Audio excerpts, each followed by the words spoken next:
Recycling. It paints a cheery picture. A family going through their bins, sorting their trash, putting what could be recycled to the blue bin. An average person probably recycles, and then thinks that it goes back to the manufacturing cycle. Ready for a new production line, and there it goes. We sigh in relief. We're helping save the planet. In fact, recycling is morally good for our society. We sort our garbage, or at least attempt to, then depend on our cities to manage the process. We pay for it in our taxes, after all. Most often consider recycling to be greatly successful. It collects and processes waste into new products. Most Western countries such as US even claim that this process sparks more jobs in the manufacturing sector. It is the right thing to do with trash, they said. But dig deeper into the process of recycling. It paints a different picture, one that is outrageous and tragic at the same time. The dark sides of recycling. Recycling isn't a noble manufacturing process. It's actually an industry selling your trash to a global market. But the idea that your trash could create something new is very appealing. Alas, it's just a fantasy, no efficient system in place. Its optimistic facade hides a controversial industry. Then China ceased taking in the world's trash. Next, the world shook with shocking revelations: exploitation, oppression, degradation of resources, even more deception. Before you toss anything in your blue bins, think. There is a dark side to everything. You might not know these about recycling. Number 1. Toxic colonialism. The West prides in being eco-friendly. They run on renewables. They champion the Amazon. But this doesn't tell the whole story. Hidden out of view, first world countries effectively outsource their carbon footprints. They import goods from factories in China and the global south. As for their recycling, they do that in China, Southeast Asia, and Africa. The recycling industry is part of a worldwide problem. It is modern colonialism at its worst. Rich countries exploit developing countries for their natural resources and labor capital. They also dominate their own native populations this way. The recycling crisis is much more for the countries who receive them. Exporting countries mislabel or reclassify waste. For instance, the recent Philippine-Canadian dispute. These sparked from mixed municipal waste faked into recyclables.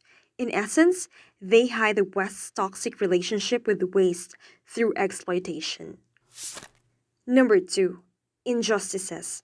People under the recycling industry are at risk. Workers operate under unsafe conditions. They have dirty workspaces. They work long hours. Their heavy, dangerous machines often lack safety features. So they die from accidents more than anyone else. Worse, recycling exploits vulnerable sectors. These include immigrants, convicts, indigenous communities, etc. It is worse in developing countries. Many poor pick waste to avoid starving. Child labor also occurs. Worse, the environment there kills them. In China, the dangerous recycling industry caused a public outcry. So in 2018, the government banned waste imports. Next, recycling itself is futile. So what's with recycling? Recycling itself is not futile, but it is a flawed system. Glass, metals, paper, and electronics can be recycled well, but plastics? Barely worth the effort. According to experts, plastics recycling is inefficient and incomplete. It is also the most prone to contamination. Improper waste disposal leads to contamination. Contaminated materials cause recycling to fail. Worse, most cities use single-stream recycling system. Here, most people just dump what they think is recyclable to the blue bin. Common mistakes are plastic straws, grocery bags, and eating utensils. Some plastics cannot even be recycled. They also end up burnt or thrown to landfill. The recycling business fails here because of contaminated materials. First, they reduce profits, then drive up production costs. Also, they damage machinery.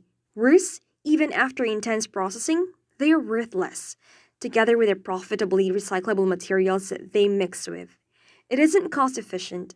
Cities spend more in recycling schemes than landfills. Then China imposed ban on uncontaminated trash. so it costs cities to charge people for their recycling. Thus, many chose to recycle less than pay up. Most importantly, recycling is not sustainable.